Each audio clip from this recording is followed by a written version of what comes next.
Buenas noches, Solórzano 3.0. ¿Cómo está usted? Dice Sofía Álvarez que por qué siempre que hay una cena o una comida, todos acabamos hablando de fútbol. Quién sabe, quizás tenga razón para enojarse y para molestarse, pero que no se haga porque ella también platica de fútbol. ¿Por qué el fútbol concita tantas contradicciones, tantos gustos, tantos negocios? ¿Qué es lo que hace que el fútbol se convierta en un centro importantísimo para la sociedad?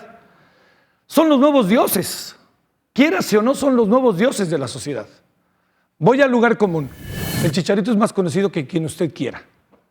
¿A qué se debe? Que los deportistas hoy en día son los nuevos embajadores de las naciones. Pero hay otra parte que no se puede soslayar. Es un negocio totote.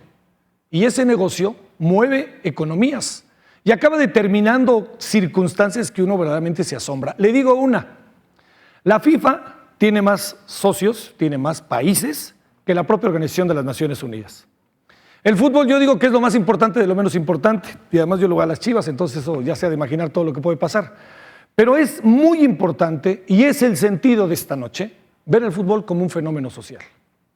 Para ver el fútbol como un fenómeno social esta noche, vamos a estar con estos hombres que lo ven en la cancha y que repiten y repiten y nos dicen cómo son los sistemas de juego, etcétera, pero que también tienen la gran virtud de verlo fuera de la cancha. Hoy va a estar aquí, en Solórzano 3.0, Roberto Gómez Junco, Raúl Orbañanos y André Marín.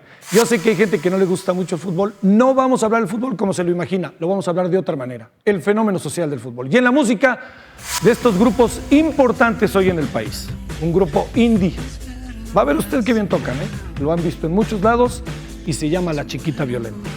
Solórzano 3.0, sea usted bienvenido.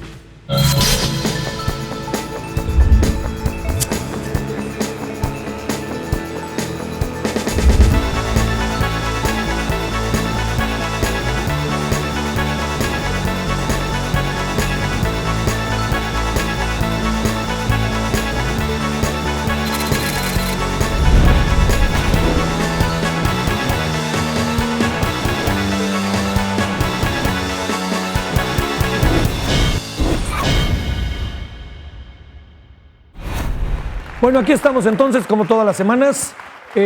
Vamos aquí en Solórzano 3.0 a esto que creo que le puede... abre boca, ¿no? Es Ana Torres.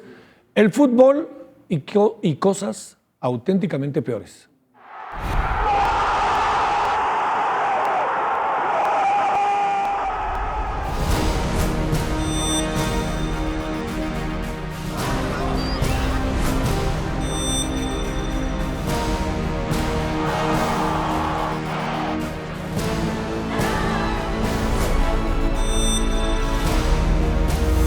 El fútbol de México está sumido en una terrible mediocridad.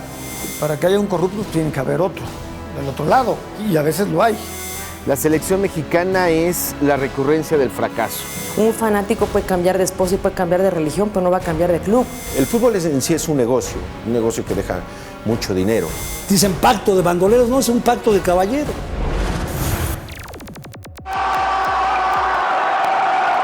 Apasionante, polémico, opaco, motivo de orgullo y decepción. Es lo más importante de lo menos importante. El fútbol mexicano y sus 18 clubes de primera división. Más de 500 jugadores y 6 de cada 10 mexicanos con alguna camiseta puesta cada semana. ¿Y quién manda? El duopolio que actualmente tiene presa al fútbol, le interesa más la cuestión circo, pan y cebolla para el pueblo. Incluso los jugadores parecen los empleados de las televisoras, ¿no? O sea, no le voy a dar entrevistas a ningún medio, solamente a Azteca y a Televisa. En la Copa del Mundo de Sudáfrica 2010, quien alineó a los equipos, digamos, las 3 versiones de equipos de Javier Aguirre, las 4 en Copa del Mundo, fueron las televisoras. Es un deporte negocio, el de la ilusión. Tenemos un torneo mediocre, donde hay un equipo que pierde más de la mitad de los partidos y de repente gana 3 o 4 y ya se mete en la pelea. Eso es ser mediocre. Chivas nomás lleva un solo campeonato en los últimos 10 años. América lleva 2 campeonatos en los últimos 10 años. Cruz Azul tiene 16 años sin ser campeón. De acuerdo con Sultan Mitofsky, al 60% de los mexicanos les gusta ver, jugar o entrenar fútbol. Cuando se trata de orgullos nacionales, en la lista de los 5 primeros hay 3 futbolistas: el Chicharito, Cuauhtémoc Blanco y Hugo Sánchez. ¿Qué mal le están dando a la gente aparte de las transmisiones de fútbol? No tenemos béisbol en la capital, no tenemos funciones públicas de básquetbol, no tenemos voleibol. ¿Qué le estás ofreciendo a la gente? Cantando se alegra el cielito lindo. En la narrativa del fútbol mexicano se entrelazan historias de malinchismo. Contratan a un técnico que se llama el señor Eriksson, que viene de Inglaterra, de dirigir en Inglaterra, fracasado de un equipo que se llama Manchester City. Y ahí se tienen paciencia, lo que no le tuvieron a Hugo Sánchez. De grillas. Aarón Padilla no sabe nada de arbitraje, lo entiendo, pero que se tenga que rodear de gente capaz. ¿Por qué no quitan a Aarón? De obsesiones recurrentes. Odio, perdón, Ana, odio eso. Odio ese quinto partido. Por favor, hay que quitarnos eso. A mí me gustaría quitar ese quinto partido que nos ha hecho tanto daño. De partidos tan rentables que no necesitan de afición.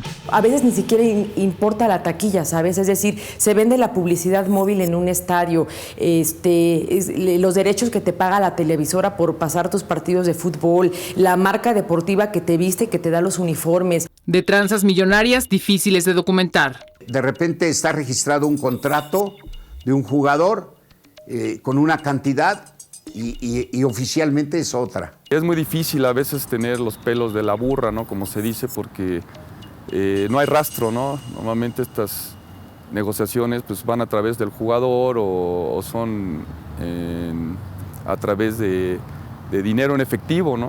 Tan hay corrupción que no sabemos qué pasa con el fútbol mexicano. No tenemos la transparencia clara de cuánto se está moviendo en el fútbol mexicano, cuánto se mueve en publicidad. De jugadores millonarios, a veces indisciplinados, con frecuencia maltratados. Yo pienso que Cuauhtémoc Blanco actualmente gana entre $1.5 millones a $2 millones de pesos mensuales. Ya no es un jugador de 14 o 15 años o 16 años. Y el jugador también tiene que ser profesional y responsable. Porque ahora resulta que nosotros los directivos vamos a estar como nanas de los jugadores. Pues está difícil. Hay veces que sí, que el jugador con tal de jugar, pues sí, se puede prestar a repartir un poco de su salario, ¿no? Es como el Hobbit, termina contrato. O sea, a nosotros nos costó haberlo formado desde los 17 años. De ganar 6,000 pesos, hoy gana más de 350,000. Y de repente que otro se lo lleve, pues como que es el activo, ¿no? Y aquí hay un respeto.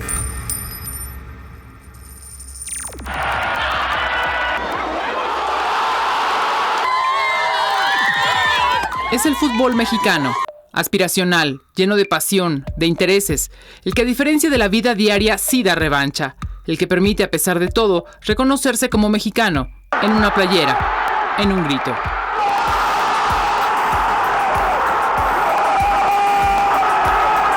Solórzano 3.0, Ana Torres.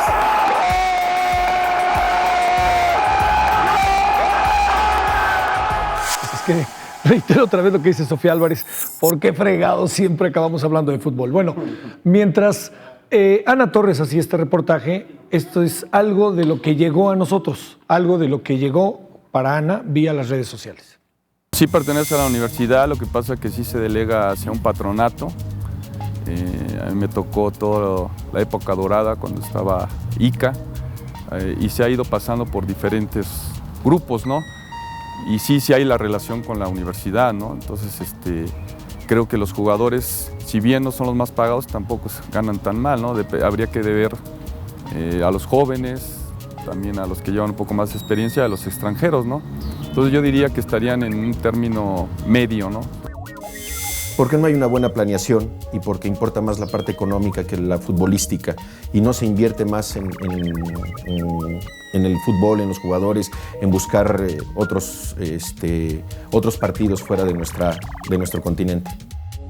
Yo creo que ganar un campeonato es difícil, pero a veces, muchas veces, el dirigente o el entrenador, su objetivo principal no ser campeón, sino ver qué negocios hace alrededor de... No hay continuidad, no se crean los jugadores que debían de quedarse y se maneja tanto dinero a través de todo eso que pues, intervienen a lo mejor a veces promotores y y no ven por el bien de la institución, ¿no? Y muchas veces el fútbol es de sensibilidad, de cariño, de audacia, de talento, de dedicarle tiempo, y muchas veces lo que hace falta.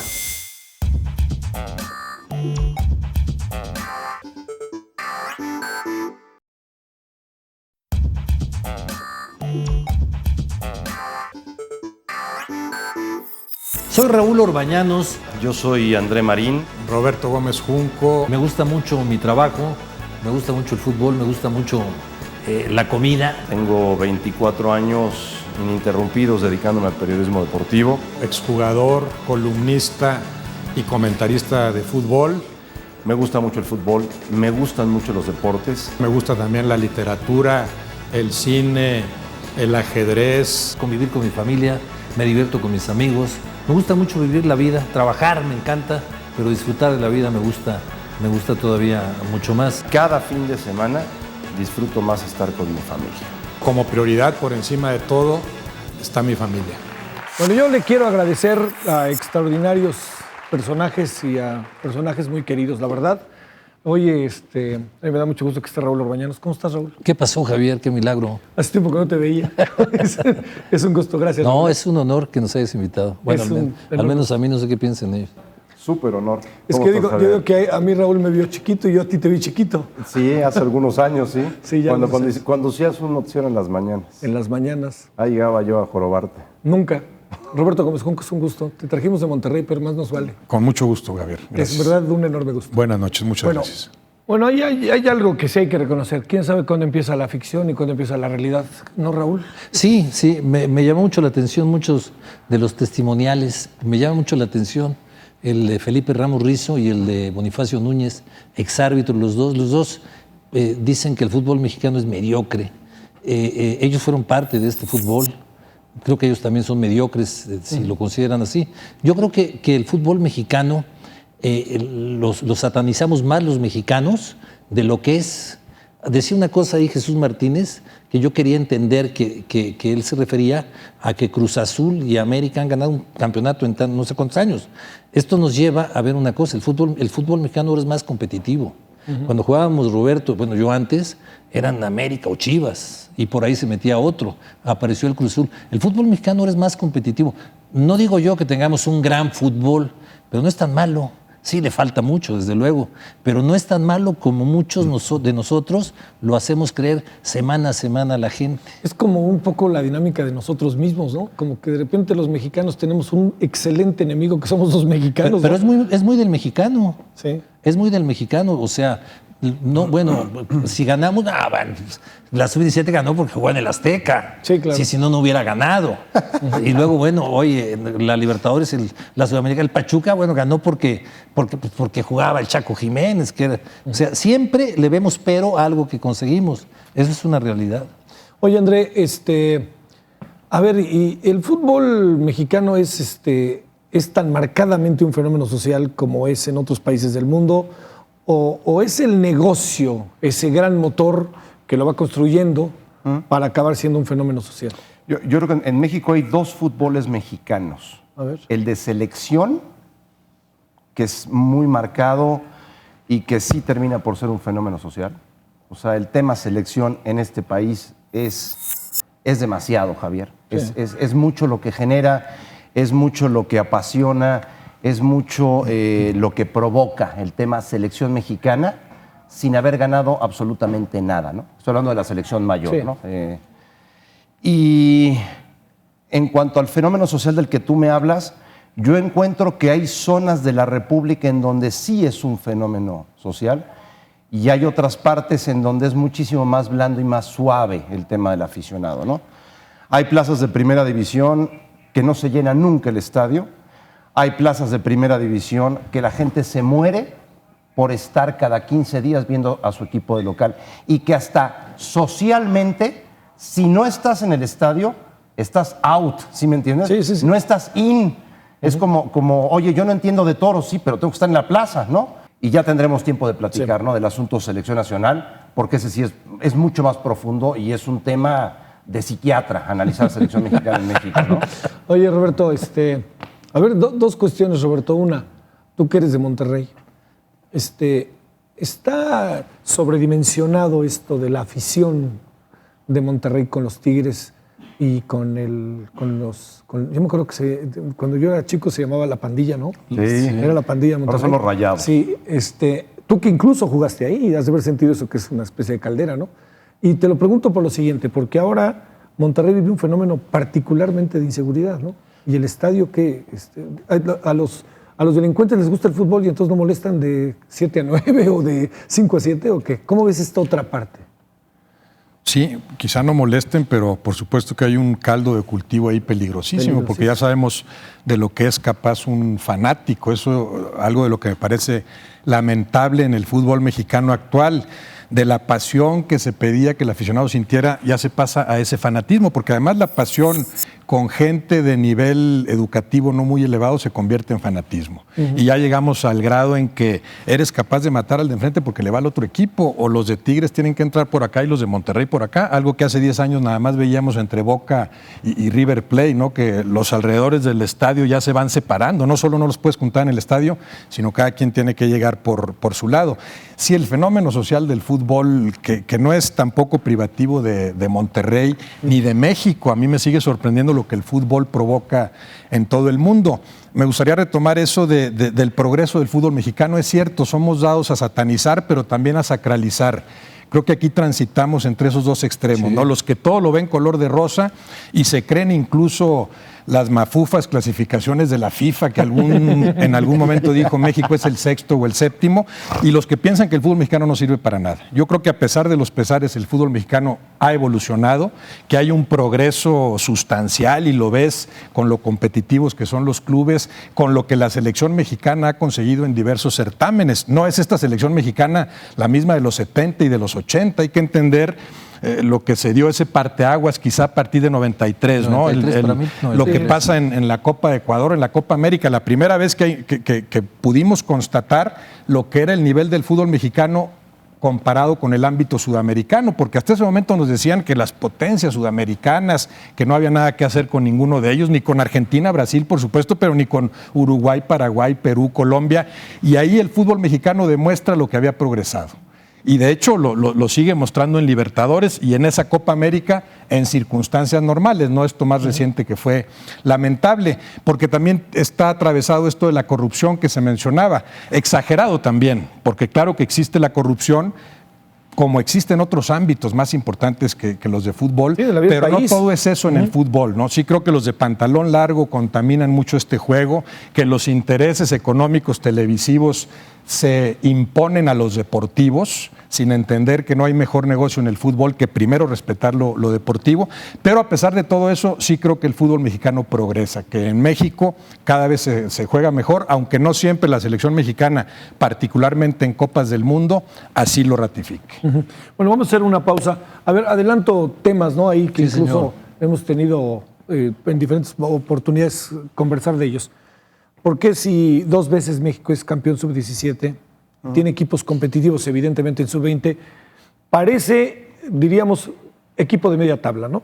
Y segundo, si realmente Televisa y TV Azteca son los que acaban con el fútbol o no, ¿no? Entonces vamos a la pausa y hablemos de ello, ¿no?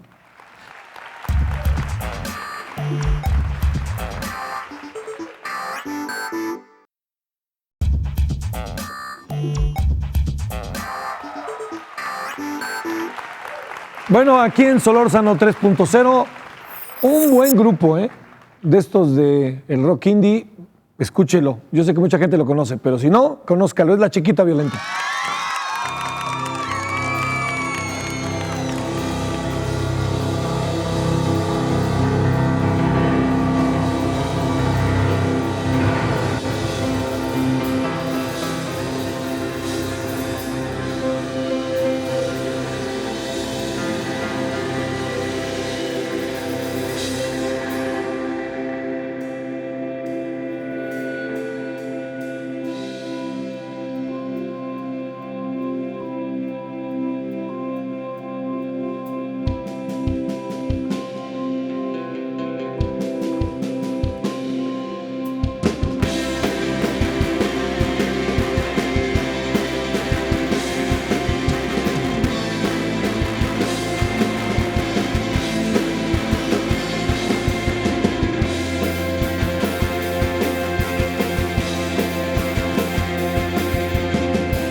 La chiquita violenta. La chiquita violenta, Raúl. Sí. Oye, a ver, antes de ir a la pausa, ¿por qué, para regresar a esta obsesión del fútbol, ¿por qué México es campeón en 2005? Yo creo que me vas a preguntar de rock. A ver si... No. A ver, oye, ¿tú nunca pensaste irte al extranjero para cuando eras futbolista? Sí, bueno, yo de hecho rechacé una oferta para ir a jugar a Canadá. A Canadá se fueron varios compañeros míos del Atlante, se fue Manolete Hernández, se fue, creo que fue Santiago, José Luis Puente, se fue Franco Galina, que era el que llevaba todo el grupo. ¿Y tú por qué no te fuiste? Porque en ese momento yo estaba medio retirado y me salió una chamba en México. Y ya me empecé a encarrerar al trabajo que no sabía yo lo que era. y dejé de ir a Canadá. Ellos estuvieron un año y creo que fue una experiencia muy, muy padre porque era una liga semiprofesional, pero no había eso. No, yo creo estaba en la cabeza. Que a Roberto también. Sí, ¿no? ¿A ti te pasó, Roberto? Era muy difícil. Todo el mundo dice, o sea, todo el mundo sueña jugar un día afuera, ¿no? Pero en esa época era un poco más complicadón. ¿Qué es más importante, jugar en el Osasuna o en el América, Roberto? La verdad. O en el Monterrey ahora, que está muy bien Monterrey, ¿no? Muy bien. En el América, yo creo. Sí, se da mucho ese menosprecio, ¿no? De creer que por ir a jugar a Europa cualquier equipo ya progresaste en lo futbolístico. Y no es cierto. Ciertamente es un escaparate muy importante, pero a veces se les olvida también la importancia del propio fútbol mexicano. Estoy en el América y me voy a los Asuna el caso de Ochoa, o al Villarreal, ¿no? En España. El caso de Ochoa como portero quizás es distinto, sí, es el que porque estando en un equipo tan chico en Francia quizás sea más exigido y pueda lucir como lucía en su momento con el América, cuando era bombardeado por todos lados. Es más el América, ¿no? Que este equipo, ¿no? Sí, pero claro, mucho más. Lo que sí valoraría lo que estamos viviendo hoy, que nunca en la historia lo habíamos tenido. México tiene futbolistas en Inglaterra, en Holanda, en Alemania, en Francia, en España. Pero se abrió el mercado del mundo, ¿no? También hay algo de eso, ¿no, Andrés? Sí, pero si eres un cualquiera no te contratan, ¿eh? Sí. O sea, yo sí veo una evolución en el futbolista mexicano, tanto en lo deportivo, en lo físico y en lo mental, Javier. Sí. Lo que hoy tenemos en Europa, nunca en la vida lo habíamos tenido, ¿eh? O sea, hoy México tiene a un futbolista que es fenómeno social a nivel mundial. Tú llegas a China y hay fotos del Chícharo. Tú llegas a Japón y hay fotos del Chícharo. Y tienes a futbolistas que ya son reconocidos de una manera diferente. Y, ojo, Javier, siguen estando en una edad muy interesante. Pero Hugo lo había hecho, ¿no? Hugo también fue... Pero era uno, ¿no, Raúl? Sí, era uno, claro. Yo lo que voy es, teníamos uno extraordinario. Hoy tienes... En Inglaterra, en Alemania, en Holanda, en Francia, en España. Se trabaja ahora un poco mejor con las fuerzas básicas. Sí. Cada vez se trabaja mejor en México. El fruto, los resultados ahí están a la vista. Esto tiene que ocasionar que en el futuro, algún día, con estos jóvenes que ya son ganadores, que aprenden a ganar, que saben ganar, tenemos que ser campeones del mundo algún día, ¿no? El fútbol mexicano tiene... que nos toque. Sí, ojalá lo veamos, ¿no? Sí. Que va a ser el problema, ¿no? Bueno, vamos a la pausa y después de la pausa... esa pregunta, ¿no?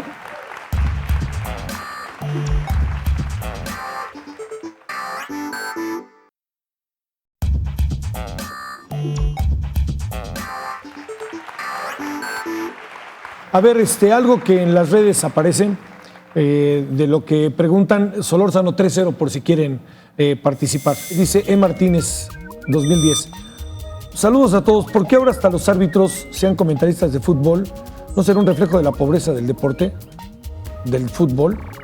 Medrano Hugo dice, ¿creen que algún día podamos hablar bien de los que negocian con nuestro fútbol? ¿Que por qué Raúl Arbañanos dice si la metes gol? Porque es gol. Porque si la metes gol. Y si la falla, no. Si la falla, no. Roberto Gómez Junco, ¿efectivamente hace tanto daño a la televisión? Ahora, uno sabe el papel de los medios de comunicación y de la televisión en la sociedad, más allá del fútbol, ¿no? La crítica sistemática, etcétera, ¿no? Pero a ver, tú estuviste en Imevisión, estuviste en TV Azteca, en Televisas. ¿Estás en Monterrey en la tele o no? Allá no. No. Y estás ahora en W, ¿no? Con Francisco Javier. Sí, y en el Grupo Reforma. Y en el Grupo Reforma. 22 años. Yo creo que hay un matrimonio entre fútbol y televisión, ¿no? Y que puede ser benéfico recíprocamente. O sea, la televisión, por supuesto que ha servido mucho para difundir el fútbol en México y en todo el mundo, porque este fenómeno no es exclusivo de nuestro país. Si hay un beneficio mutuo. difundo lo que es este deporte con todo lo que eso implica, por eso ha proliferado a tal grado en todo el planeta, además de que la FIFA ha sido muy hábil en ese sentido para venderlo como producto. El problema es cuando el matrimonio ya se convierte en maridaje, cuando ya los intereses televisivos se anteponen a los futbolísticos. Hay un beneficio, pero ahora primero me beneficio yo como televisión y después veo qué tanto se progresa en lo futbolístico. Los horarios los impone la televisión, se juega a tal hora porque el rating es mayor, en lugar de decir que se juega a tal hora porque esa hora en esa plaza es cuando mejor fútbol se puede desplegar, cuando en el renglón físico puede haber mayor rendimiento. La televisión dice que la selección va a jugar a Los Ángeles o a cualquier lugar de Estados Unidos porque es un lleno garantizado, porque es un negociazo, y en lo futbolístico no va a haber ningún beneficio. Cuando una y otra vez el interés televisivo o económico se antepone al futbolístico, entonces sí ya empiezas a ver la contaminación de este matrimonio que se convierte en maridaje. ¿Por qué se gana en la sub-17? ¿Y por qué después no pasa nada? En gran parte lo que mencionaba Raúl, los jugadores de los 17 a los 20 años no encuentran el desahogo necesario porque aquí hay 5 extranjeros, sí, claro, porque cubren muchas plazas, porque eso implica negocio también en el corto plazo, las compraventas, las tranzas en cada una de esas compraventas, no en todas, pero sí se da mucho, sí, ¿no? Revolver el río cada 6 meses, lo que antes era cada año, para ganancia de los pescadores futboleros. Entonces, en parte ese jugador no encuentra el acomodo adecuado entre los 17 y los 20 años. Pero también empieza a estar sujeto a ese interés económico. ¿Por qué ganan esas dos elecciones? Porque en su momento no les hacen caso. A ver, Andrés Marín, ¿algún día tú has visto que la televisión o la influencia de la televisión imponga una alineación en la selección mexicana? No. ¿Por qué se insiste en eso? Mira, yo creo, Javier, que... O sea, no es que me imagine a Ricardo Salinas o a Emilio Azcárraga bajando y diciéndole al entrenador qué hacer, ¿no? Entiendo que hay otros mecanismos. Pero ¿eso pasa? No, yo creo que no son... Las televisoras no son ni tan buenas ni tan malas, ¿no? Uh-huh. Yo creo que el fútbol necesita la televisión y la televisión necesita el fútbol. Todo lo que dijo Roberto Gómez Junco, sí, es cierto. La televisión pone horarios, la televisión pone días. La televisión le exige a la Federación Mexicana de Fútbol, que está controlada por la televisión, tienes que jugar en Estados Unidos 8 partidos al año. Oye, no me da el calendario. ¿Eso qué significa en dinero, André? No, muchísimo. Más o menos, así a ojo. No. Es inimaginable. Muchísimo. Decenas de millones de dólares. 8 partidos al año. Hay una compañía que contrata a la selección mexicana, la selección cada vez cobra mejor, cada vez se cobra más por cada boleto. Y hay un fenómeno, ahora que se habla del tema fútbol, televisión, en donde yo sí quisiera detenerme solamente para platicarles que el tema selección mexicana cada día se ve más. Estos datos también los tienen Raúl y Roberto. El tema liga en primera división cada vez se ve menos. Hay una gran preocupación en las televisoras, yo trabajo en una de ellas. A ver, ¿qué quiere decir, perdóname, André, para ponerlo en papel? Audiencia. Que la gente no está viendo el rating. Cada vez se ve menos la liga sí, en México. La liguilla, las finales, te siguen manteniendo un porcentaje de audiencia muy interesante. La liga, la temporada regular en nuestro país, Javier, cada vez se ve menos. Y me parece que hay esfuerzos interesantes de algunos clubes por tener buenos estadios, por traer buenos futbolistas, por contratar a buenos entrenadores. Es cierto que hay... Por contratar a la Raki, ¿no? Bueno, el América contrata a la Raki para seguir haciendo la marca América fuerte, soberbia, arrogante, prepotente, ¿no? O sea, ese es el objetivo. Pero sí hay una gran preocupación porque el torneo mexicano cada vez es menos atractivo para el televidente. Y la selección mexicana cada vez es más atractiva para el televidente. Yo sí quería tocar un poco lo de las televisoras. Las televisoras tienen, pienso yo, específicamente sobre todo Televisa, yo creo que tiene cierto derecho a estar dentro del fútbol, porque le ha invertido mucho dinero al fútbol. Uh-huh. Es histórico Televisa en el fútbol. O sea, pero tiene que haber un límite. O sea, tú tienes derecho por lo que has invertido y te lo has ganado porque eres el que ha difundido el televisión. El que difundió el fútbol en México fue Televisa. Telesistema mexicano. O sea, tú y yo nos acordamos de Ángel Fernández, de Fernando Marcos, de Fernando Luengas y estábamos, pero todo tiene un límite. No hay que ir más allá de lo normal. Pues lo normal me refiero a, por favor, que no se haga una gira previa antes del Mundial porque me conviene a mí televisora. Y le quito a los equipos, a los jugadores, porque no me importa la liga, me importa el... Entonces, todos esos detalles es en donde las televisoras están fallando. Y estoy totalmente de acuerdo con Roberto. Ganarían más dinero, mediano y largo plazo. Si se propusieran las televisoras realmente que el fútbol mexicano fuera mejor deportivamente. Bueno, vámonos de nuevo con la chiquita violenta aquí en Solórzano 3.0.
Bueno, se han integrado aquí a nuestra mesa o nuestra sala dos chiquitos violentos. ¿Cómo estás, güero? Muy, muy bien. Muy contento de estar aquí. Es la primera vez que estoy en este tipo de programa y además yo diario estoy viendo los canales deportivos. Entonces a estas tres y a ti también, estas 4 personas las veo casi diario en la noche. Entonces la verdad estoy muy contento de compartir este espacio. Además deben de saber que el güero es futbolero, ¿eh? ¿A qué equipo le vas, güero? Yo soy Puma desde Perfecto. chiquito. ¿Y tú, Armando? Debo aceptar que siempre fui beisbolero, pero a raíz del güero me convertí en universitario. ¿También en Puma? Oye, ya redondeando el asunto, los Diablos, ¿no? La verdad, sí. Los Diablos Rojos, ¿no? Sí. Sí. Diablos bueno, Rojos. oye, ¿y les gusta lo que ellos hablan podrán hablar de su música, pero ¿te gusta cómo transmiten el fútbol y esas cosas? Porque estos hombres realmente sí son centrales, son medulares. O sea, Roberto es un tipo que se sigue porque uno sabe que es inteligente, que está en la jugada, André otro tanto, Raúl, pues no lo digo como si fuera mayor, pero es una historia, pues. O sea, ¿cuántos partidos no vimos con Raúl, no? No, yo me acuerdo de Raúl desde Deport TV. Ah, no, hombre. Cuando era chiquito. Eres tragaño. Sí, no, yo sí. El orbañano. Soy medio adicto ahí del fútbol. Sí, qué buena onda. Cada fin de semana y echarme así como dices de que ¿por qué ves los goles a las 5 de la tarde y luego a las 7 de la noche y luego es la repetición de la medianoche? Soy de esos, lo confieso. Roberto, ¿qué es lo que hará el fútbol en nosotros? Y entiendo que aquí somos más o menos futboleros, entiendo que hay familias en donde el fútbol ni existe, pero ¿qué alcanzas a ver después de tanto tiempo que consiste en tu propia casa, en tus amigos, en las pláticas? Tú sabes, a ver, dime, ¿va a ganar México o no? ¿Te han de decir eso, no? Tú has de saber de fútbol. Tú sabes, Roberto, a ver, ¿va a ganar la selección o va a perder, no? Como un doctor, supongo que le dicen, a ver, oye, me duele aquí, ¿qué tengo, no? Y ni siquiera va a ganar México, ganamos hoy o no ganamos. Dices, ¿de qué juegas y de qué juego? ¿No? Pero esto que provoca el fútbol, que es un fenómeno social interesantísimo en México y en todo el mundo, pero tiene sus cosas buenas también. O sea, este fenómeno social, la válvula de escape que implica cuánta gente necesita ese desahogo semanal que ojalá sea bien encausado y cuando lo es, bienvenido, el que disfruta del juego por el juego mismo, aunque se ponga una camiseta, pero llega a su casa y no golpea a la mujer si perdió su equipo, ya se acabó el juego y no pasó nada, ¿no? Desgraciadamente sí existe esa otra contaminación, pero también tiene su enorme beneficio el fútbol como válvula de escape, como desahogo social. Me llamó la atención lo que decía mi amigo Bonifacio Núñez al arranque del programa, ¿no? Y me gustó la frase porque no la había escuchado. Circo, pan y cebolla. Creo que circo, pan y cebolla. Se me hizo ¿de dónde salió? Muy original, pero yo sí he pensado siempre que aquel que dijo para el pueblo pan y circo es porque no conocía la tortilla y el fútbol. ¿Pasa lo mismo con la música o no? Así digamos, en un concierto, esto que cuenta Roberto, que de alguna otra manera hemos estado conversando, se vuelve así como en catártico y entonces los van a ver al Viva Latino y o en esta gira que hicieron por Estados Unidos. ¿Ahí qué pasa? Pues sí, con la música, digo, bueno, en nuestro caso ha sido una carrera ya de muchos años. ¿Cuántos años lleva la Chiquita Violenta? Somos amigos, mejores amigos desde la preparatoria, ya tiene un poco más de 10 años, sí. Entonces... ¿Por qué Chiquita Violenta? Pues porque teníamos que tocar en una fiesta ahí de la prepa y cuando recién fundamos la banda no teníamos nombre y un cuate le puso en un flyer Chiquita Violenta y pues somos fieles. Se quedó.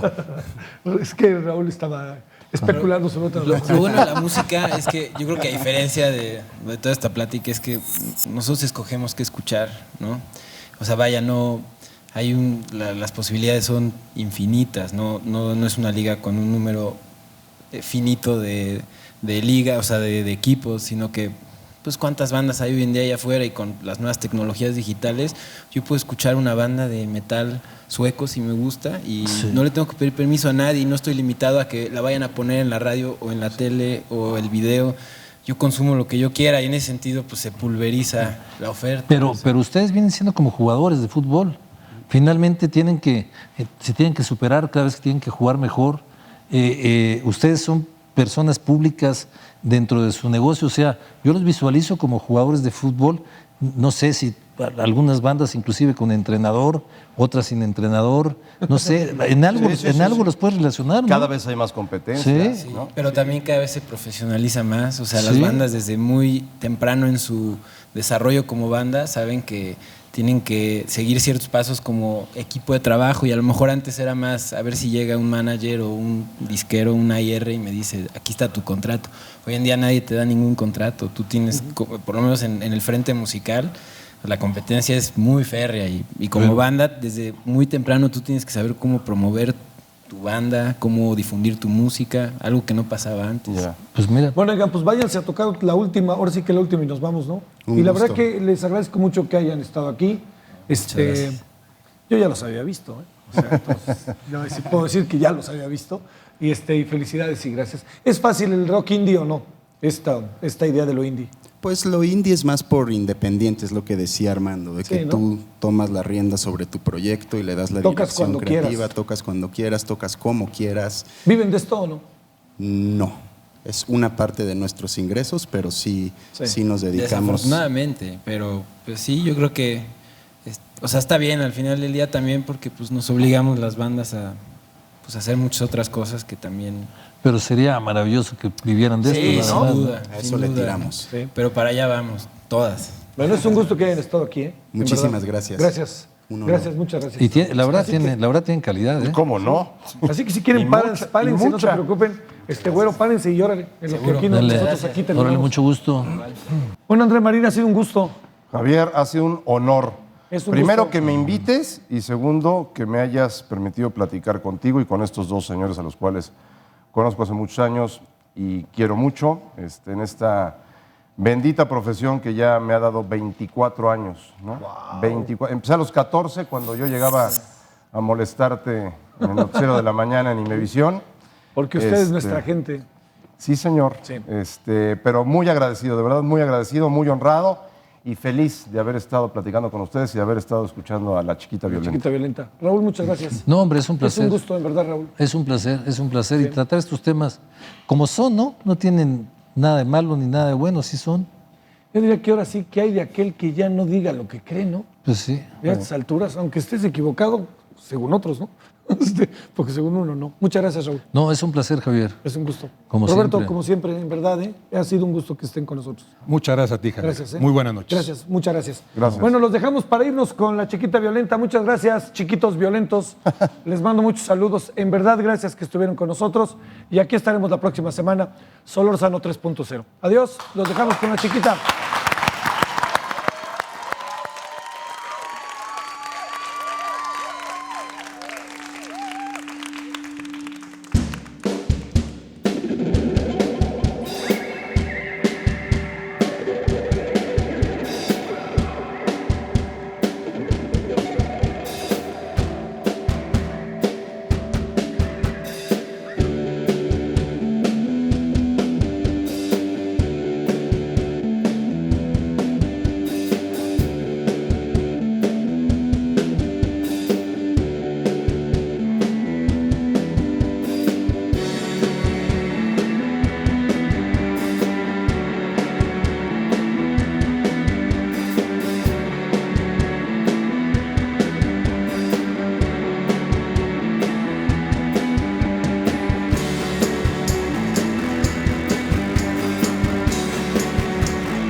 tonight.